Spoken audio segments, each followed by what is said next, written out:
नमस्कार साथियों, जय हिंद। यूपीएससी सिविल सर्विस एग्ज़ाम के लिए हिस्ट्री का क्या सिलेबस होगा वह हम इस वीडियो में चर्चा करेंगे।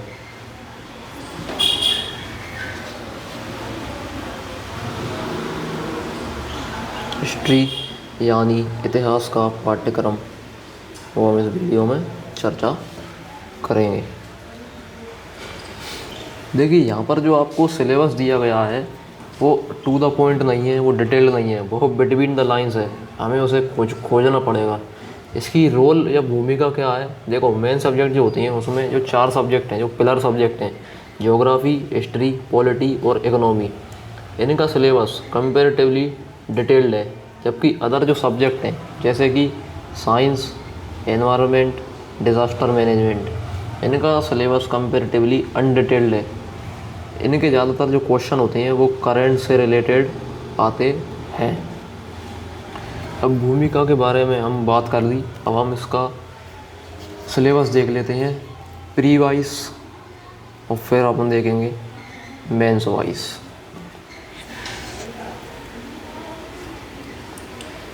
प्री में जो आपको सिलेबस दिया गया है उसमें केवल 7 शब्द दिए गए हैं। भारत का इतिहास और भारतीय राष्ट्रीय आंदोलन, केवल ये 7 शब्दों में आपको प्री का सिलेबस दिया गया है। एक बार हिस्ट्री इंग्लिश में बोल देता हूँ मैं। History of India and Indian national movement. अगर हम मेंस के सिलेबस की बात करते हैं तो प्री का सिलेबस अपने आप इसमें कवर हो जाता है, इसलिए हमें सिलेबस मेंस का कवर करना है। प्री का सिलेबस ऑटोमेटिकली कवर हो जाएगा। प्री का जो सिलेबस है उसमें केवल इंडियन हिस्ट्री है, वर्ल्ड हिस्ट्री नहीं है। वर्ल्ड हिस्ट्री आपको केवल मेंस में है। अब हम मेंस का सिलेबस देख लेते हैं। मेंस के सिलेबस में आपको 5 पॉइंट दिए गए हैं। सबसे पहला पॉइंट हम देख लेते हैं। भारतीय संस्कृति में प्राचीन काल से आधुनिक काल तक के कला के रूप, साहित्य, वास्तुकला के मुख्य पहलू शामिल होंगे। अब इसमें प्राचीन काल से आधुनिक काल तक के कला के रूप, साहित्य और वास्तुकला के मुख्य पहलू शामिल होंगे। अब वास्तुकला जो है उसमें आपका क्या क्या आ जाएगा? स्थापत्य कला, आर्किटेक्चर, भवन निर्माण, ये सब वास्तुकला में आ जाएंगे। अब कला के रूप में क्या क्या ले सकते हैं? जैसे कि आप ललित कला, मूर्ति कला, चित्रकला, संगीत, नृत्य, गायन और नाटक, और आधुनिक काल में इसमें सिनेमा भी जुड़ जाएगा। इसके केवल ध्यान देना है पहले पॉइंट में, इसके केवल हमको मुख्य पहलू ही पढ़ने हैं। इसमें हमको पीएचडी नहीं करना है। ये हो गया हमारा पहला पॉइंट। अब हम दूसरा पॉइंट को देखेंगे। जैसे कि देखो, मेंस के आपको क्लियर इंडिकेशन भी है, जो क्या है कि समग्र बौद्धिक गुण और गहन ज्ञान का आकलन करना है। इसका मुख्य परीक्षा का उद्देश्य समग्र बौद्धिक गुण और गहन ज्ञान का आकलन करना है, मात्र सूचना के भंडार और स्मरण शक्ति का आकलन करना नहीं। अब हम देख लेते हैं पॉइंट नंबर 2।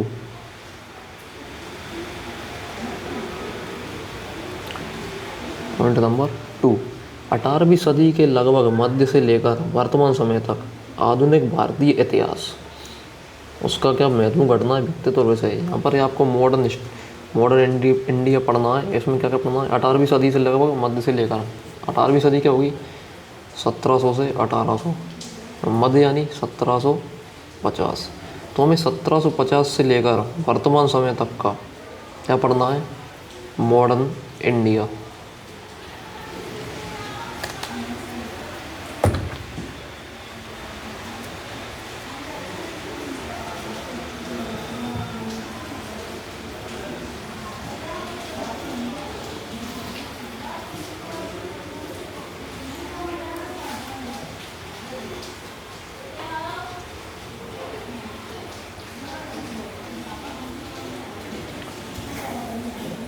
अब यहाँ पर ये देखिए, बहुत से लोगों को कन्फ्यूजन होता है कि सन और शताब्दी में उनको अंतर समझ नहीं आता, तो वो हम देख लेते हैं।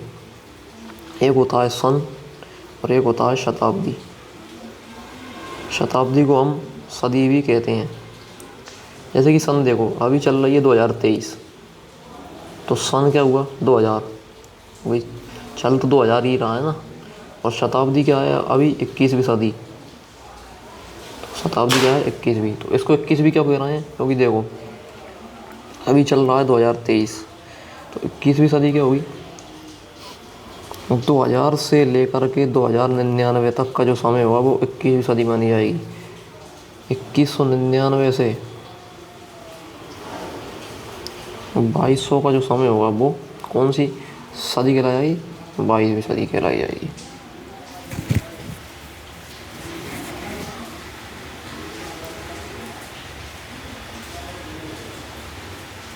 से लेकर 2199 तक का जो समय होगा वो 22वीं सदी कहलाई जाएगी। इसलिए यहाँ पर हम केवल पहली बात कर रहे हैं। अब देख लेते हैं सिलेबस पर। इसमें आपको 1750 से ही क्यों पढ़ना है, देखो क्योंकि 1750 से लगभग मध्य इसलिए लिखा है क्योंकि 1765 में एक बहुत महत्वपूर्ण संधि हुई थी, जैसे हम क्या कहते हैं इलाहाबाद की संधि, जो 1764 में बक्सर युद्ध हुआ था, उसके फलस्वरूप हुई थी। तो इसमें क्या है, महत्वपूर्ण घटना है, व्यक्तित्व और महत्वपूर्ण विषय। तो महत्वपूर्ण घटनाएं इस तरह की घटना हो जाएंगी जैसे बक्सर युद्ध। महत्वपूर्ण व्यक्तित्व जैसे कि राजा राम मोहन रॉय, स्वामी विवेकानंद जो समाज सुधारक थे, वो महत्वपूर्ण व्यक्तित्व में जाएंगे। तो विषय में जो अंग्रेजों और भारतीयों के मध्य जो इम्पोर्टेंट जो मामले थे वो महत्वपूर्ण विषय में जाएंगे। इन्हें हम केवल महत्वपूर्ण ही पढ़ना है।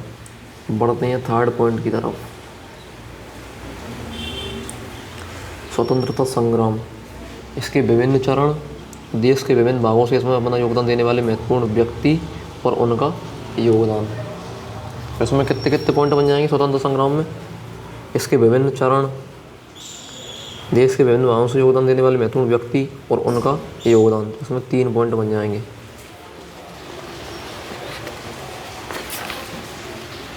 जैसे कि देखो हर देश में इतिहास जो पढ़ाया जाता है उसमें उस देश का फ्रीडम मूवमेंट बहुत ही महत्वपूर्ण होता है, क्योंकि हर देश के लोग को ये अच्छे से पता होना चाहिए कि वो आज़ाद कैसे हुए। तो ये लगभग 90 साल का इतिहास है स्वतंत्रता आंदोलन का। जैसे कि आप देखिए 1857 में प्रथम स्वतंत्रता आंदोलन की शुरुआत हुई थी, फिर 1885 में इंडियन नेशनल कांग्रेस की स्थापना हुई, फिर 1920 में गांधी की एंट्री हुई जिससे आंदोलन ने जोर पकड़ा, फिर 1947 में आज़ादी मिल गई थी। तो क्वेश्चन किस तरह के आएंगे वो हम भूमिका रोल में डिस्कस करेंगे कि किस टॉपिक से क्या क्या पढ़ना है। अभी हम केवल सिलेबस की बात कर रहे हैं। तो हिस्ट्री का केंद्र होता है फ्रीडम मूवमेंट। किसी भी हिस्ट्री की, किसी भी देश की हिस्ट्री की केंद्र क्या होता है, फ्रीडम, उसका देश का फ्रीडम मूवमेंट। अब नेक्स्ट पॉइंट पे पढ़ेंगे।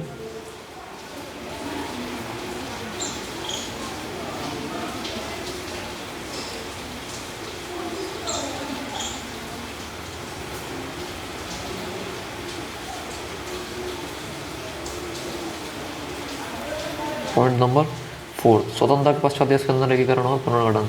ये 1947 के बाद जो आज़ादी मिली उसी के ही कंटिन्यूशन में है, इसको हमें पढ़ना है। जैसे कि बंगाल विभाजन, जैसे कि जो बांग्लादेश अलग हुआ था, जम्मू कश्मीर, जो भारत चाइना, भारत पाकिस्तान के जो वार हुए, भारत संबंधी जो आंदोलन हुए 1947 जो 75 वर्ष का इतिहास हुआ, उसको हमको इसमें पॉइंट के अंदर तक पढ़ना है। अब जाते हैं हम नेक्स्ट पॉइंट के ऊपर।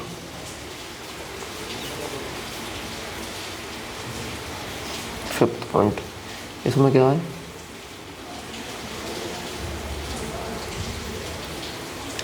आपका वर्ल्ड हिस्ट्री।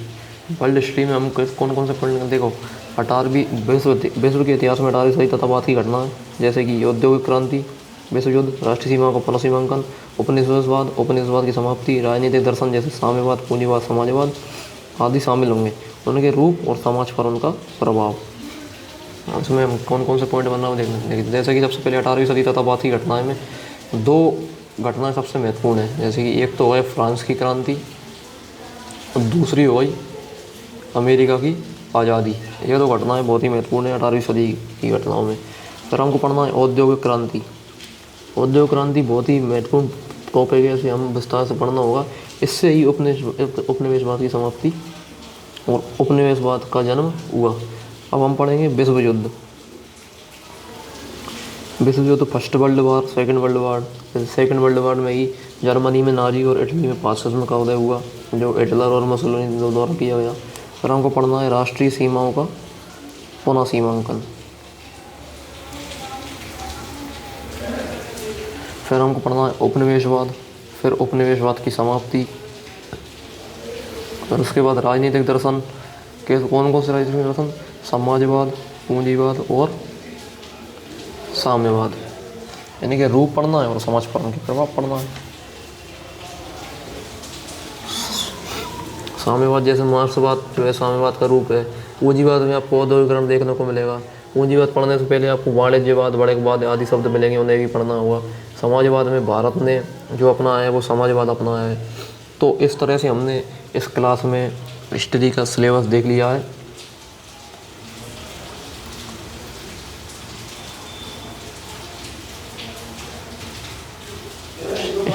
हिस्ट्री का सिलेबस देख लिया है।